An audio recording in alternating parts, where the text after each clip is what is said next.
Happy to have you here. We're at JDubs Brewing down in Sarasota, Florida. Fantastic place, fantastic people. Can't wait for you to join us. Hey, welcome back, Beer Snobs.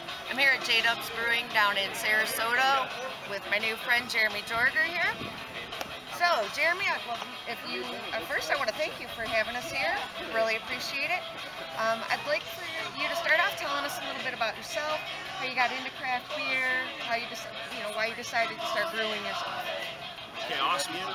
Thank you. Thanks for what you guys do for the industry. My pleasure. Without people banging the drum, and maybe we wouldn't be where we're at right now. And it's like you guys are kind of some of the unspoken heroes and pioneers along with the brewers and the guys doing it. So thank you for that.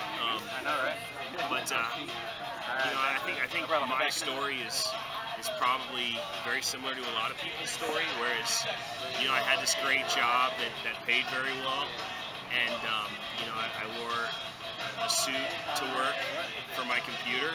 And I was miserable, and I was really living a life that I really felt that I wasn't meant for. And I started brewing in 2003 in Olympia, Washington. Of course, I'm from Santa Rosa, California, so from a very young age, we were walking around with the Sierra Nevada shirts. As kids, I was like our local beer up there, but of course now it's exploded. We could count. Or we could talk endlessly for the amount of craft beers that are out there. We're up there from Anchor Steam, etc. So I started brewing in 2003 and really just fell in love with it instantly.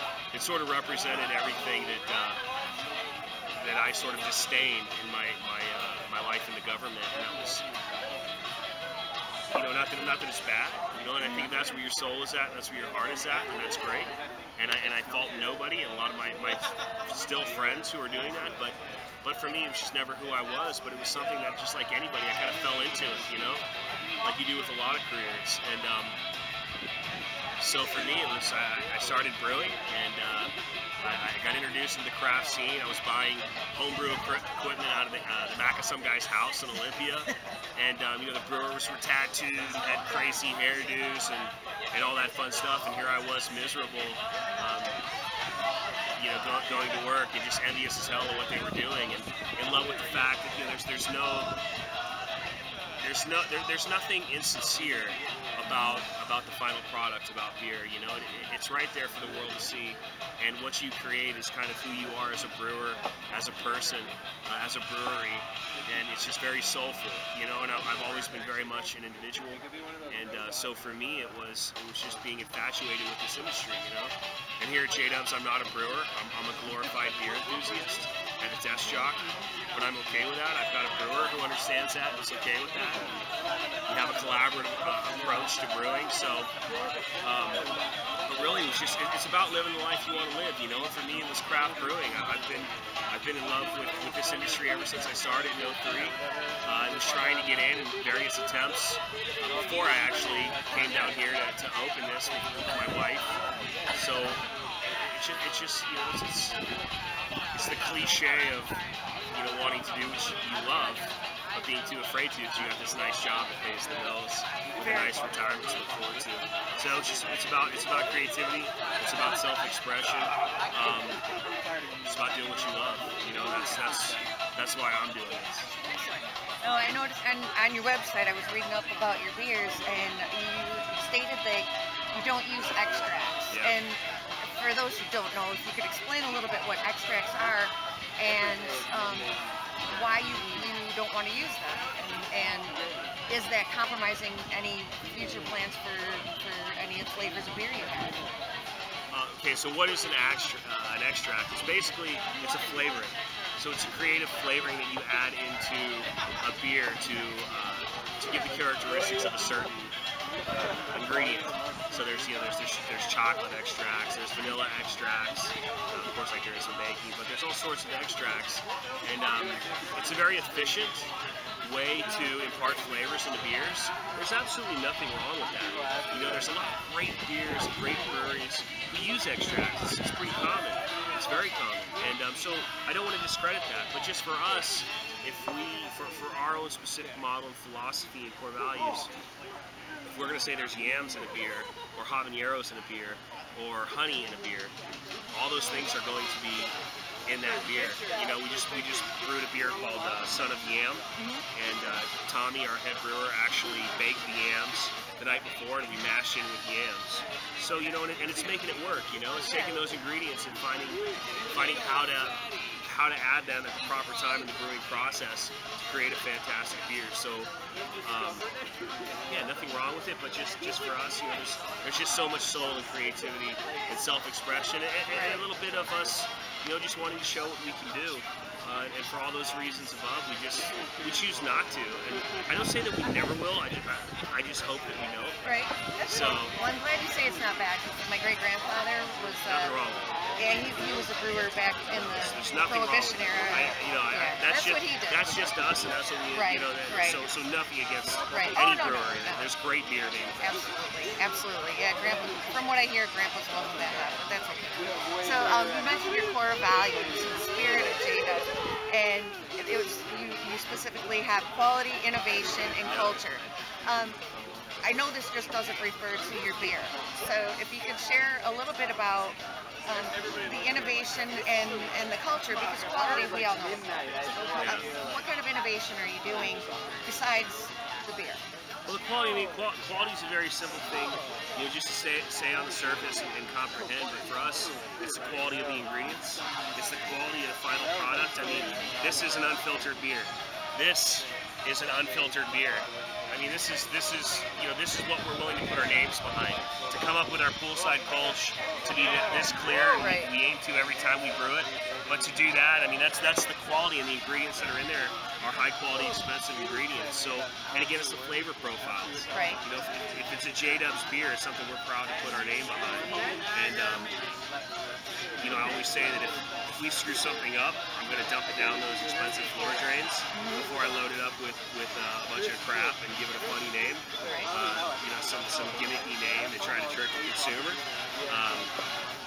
You know, if we make a beer that doesn't hit our mark, you're never gonna taste it. Right. You know, thank God that's only happened a few times, and it's happened twice.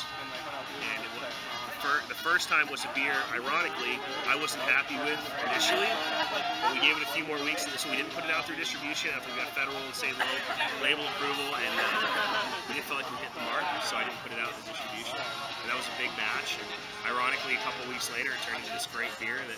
So I learned I should be a little more patient, give the beer a little more time to settle. But so that one I can't really say didn't hit the quality it did. But the second one, my fault. You know, we're poor, startup brewery right now, and we don't have a microscope. And so we use the yeast strain a little bit longer than we should have. And so it just, again, if my brewer would have had a microscope to look at the yeast and analyze it before we used it, that wouldn't have happened. So that was on me, and just the fact of where we are right now. But again, we didn't. That beer never went to the market. So, but it's the quality and it's the innovation. You know, we have a honey habanero alt, we have a Dolce Brown. The Dolce Brown, we take a mild brown base, we soak raisins and apple brandy, put them back into the beer. Once they've dried, and we add cinnamon. You know, the honey habanero alt, you know, it's honey and habanero that are in a traditional Deucegold style alt beer. So it's the innovation. You know, if we make a wild beer, it's not just to say, hey, look at us, we made a honey habanero alt, or we made this Dolce Brown, or whatever it may be. You know, we want to say that we made it, but it's got to adhere to the quality standards. It's something we're proud to put our name behind. So it's doing it and doing it right and doing it well. So the quality, innovation, the culture. You know, the culture for us is just having good people here at the brewery, doing right by this community.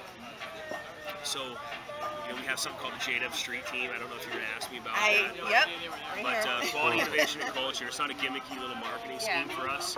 Everyone here at the brewery, you know, knows it, lives it, and loves it. And when it comes to the people, I don't care about tattoos. I don't care about piercings. I don't care about race. I don't care about sex. We just want good people. You know, and so that's and by giving back to the community and showing it, that's how we live our core values. And they all tie into each other. Yeah, absolutely. And well, I was going to ask you a little bit about the quality component of it, and if you could tell us a little bit about Pesci and DeVito and how that plays in. The fermenters, Pesci and DeVito. Yeah, so I mean, you know, that's just us having fun. You know, we got a picture of Snoop Dogg above the brew house, and you know, it's about not taking life. We take our beer seriously. We don't take our life, Right. you know, who we are very seriously, and it's just about having fun. You know, we all got into this for our own reasons, and it was an individual reason that all of us made, and we're sort of the counterculture. You know, we celebrate the fact that we don't have to do a lot of that stuff that a lot of people have to deal with on a daily basis, their corporate or government roles. So, you know, we like Snoop Dogg. We named our brewery, our brew house, the Atomic Dog, and we have fun with it. We have 2 small 3-barrel fermenters, and we named them Pesci and DeVito. So, yeah, it's just about having fun, you know. Excellent. Now, I also read that your fermenters, all of your machinery is made in the United States, and clearly you support the U.S. I also read that this is veteran-owned, so I'm assuming that would be you. Yeah. And so you continue to serve your community beyond the scope of veteran status, where you talked about the straight team and the yoga night on Wednesday nights. Share some more about that, because that, for me, that's something that's one of the things that draws me to a place, a brewery, is that, well, okay, you got beer, but tell me more, you know. Yeah, what's your story? Yeah. Well, for us with veteran-owned, you know, I did 9 years in the Army, and I got out as a staff sergeant, and I lived in, it took me all over the world, literally, and I did some amazing things in the Army. So for me, you know, the service part is very big and something I'm very much into. I don't talk about it all that much, although I'm proud to have served, you know, and it's like, I've got the t-shirt, I did my part type thing, but you don't need to serve to be a patriot, or you know, it was my own reasons that I went to the Army for. Well, I mean, as that applies to the giving back the street team, the yoga classes that you offer. Yeah, no, absolutely. You know, selfless service is one of the Army's core values. And so for me, it's always about giving back, you know, and that really doesn't come, I don't want to say it doesn't, because it absolutely does, but, you know, one of the things that always stuck with me was Arthur Guinness. You know, when their country was in very horrible economic times, he built free housing, you know, for poor people in the country. So, and you saw what that, you know, it was genuine, it was authentic, it was a guy really trying to reach out to his community. And so for me as a business, you know, as a business owner, as a craft brewer, as a brewer, it was important, you know, I kind of keep that with me. And also, you know, God forbid if we ever happen to fall on hard times here at JDubs, you know, any more than we already do. But if that does happen, you know, I know it's the community that, you know, I hope will help us out, you know, and get us through it. So, thanks, buddy. Cheers. What are some of the things that the street team has done recently? Okay, yeah. So the street team, again, you know, Sarasota, we live in the most beautiful, I won't say beautiful, there's a lot of beautiful places, but we live in a place where 365 days a year where people save up an entire year for 2 years for to come visit. So, and I see that it's commonplace. Not everyone by any means, or not every Sarasota, but I feel like there's a void right now, and that's to give back to this wonderful community, an area of the country that we live in. And so for us, you know, it's about taking pride in the fact that we get to live here, and it's about giving back, you know. So the street team is a group we started here, the JDub Street Team. About once a month we do a community event, community service event. First month it was cleaning up South Lido Beach. Second month, this month, it was cleaned up the Ringling Causeway. And so we had shirts made, bright neon shirts, street team shirts. We go out and do this event. We team up with a local restaurant and who provides food. And then we come back here to the brewery, and all the volunteers are treated to a half barrel, half keg, the big kegs, up top IPA, and they drink it till it's gone. And they don't pay for it. But so it's about having fun, you know, doing the craft thing, but also too giving back, you know. And so I always felt very good like when I gave back, when I did volunteer service. So it's just about, you know, incorporating my values into this brewery's values, you know. And like it or not, this is part of my soul, you know. So it's about just doing good by the community and giving back. living it rather than saying it. Absolutely. Well, up top. Up top. Thanks again. Thanks so much for having us here. Welcome. Thank you. And I do genuinely appreciate it, and excited to be here. Welcome. So, thanks.